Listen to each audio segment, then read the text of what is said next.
Riwruog siasa mar Azimio la Umoja One Kenya bende oromo kod jotelo mayande oyombo e kombe mopogore opogore mag siasa moriwo kanyakla mago mag MCS, jood buche, jotend wakeini, senators kanyakla kod governors. Romo bende negibedo godo KICC buore Nairobi.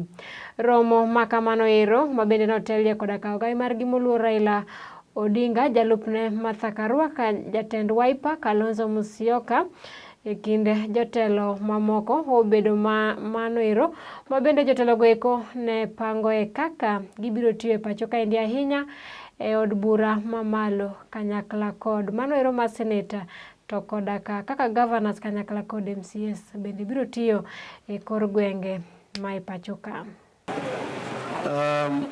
As you have seen already, the Azimio national anthem has been sung, so we are ready to start the business.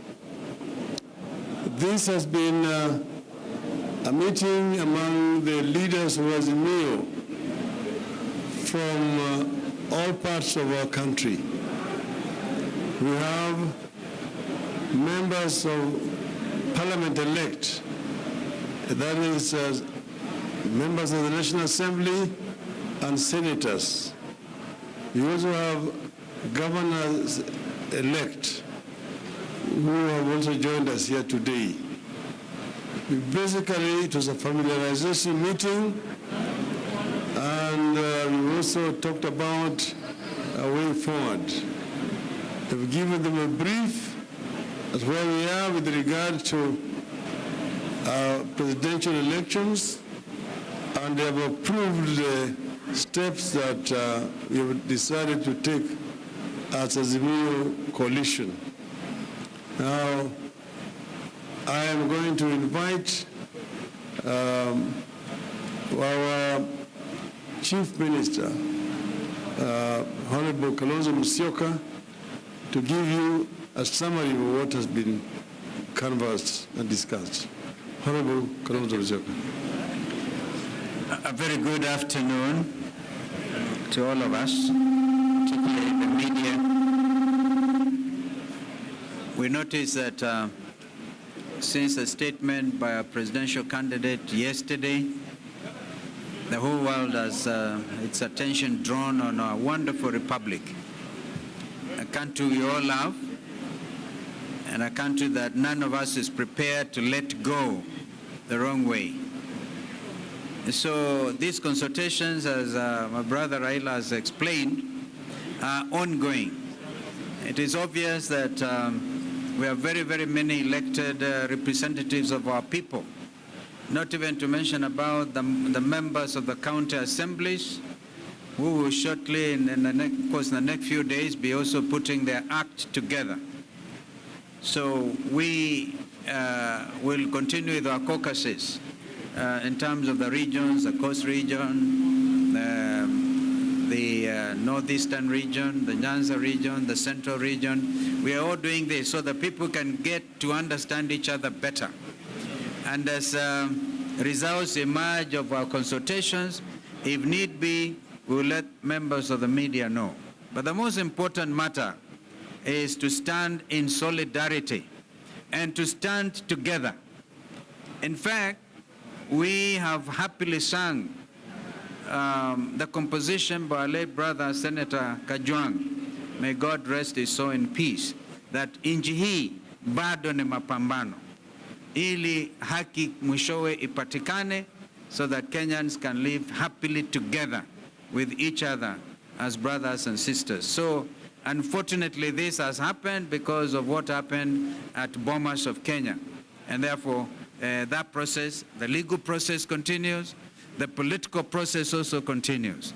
Kwa hivyo tunawashukuru sana kwa mambo hatuoni kusema kweli kama kuna haja ya maswali, kwa sababu zote tuelewa. Yeah, I will of course allow my sister mother to say something, lakini hatuoni haswa kama kuna haja ya maswali, because I'm sure there would be things, because others have been caucusing like we are caucusing.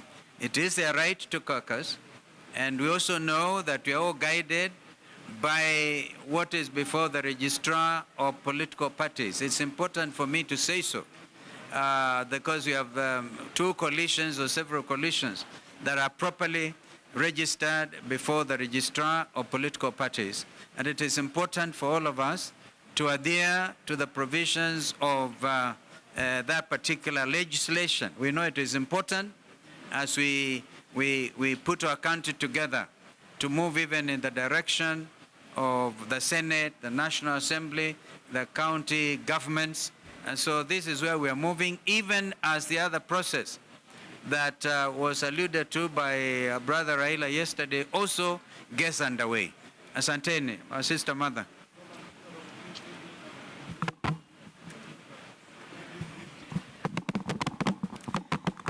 Thank you. Very little to add, to say that our figures show that we command the National Assembly.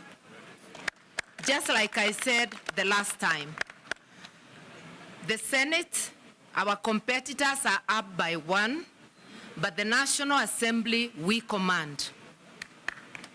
We, therefore, after meeting, we must look and plan how we are going to execute our mandate. And that is normal.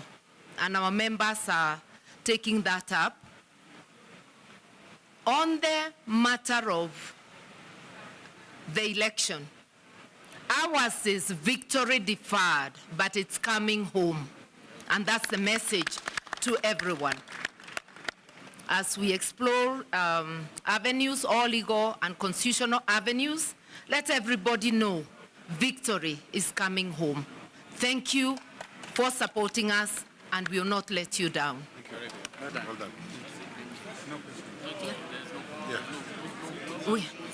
We want to thank you very much. We'll be available for further discourse as we go along.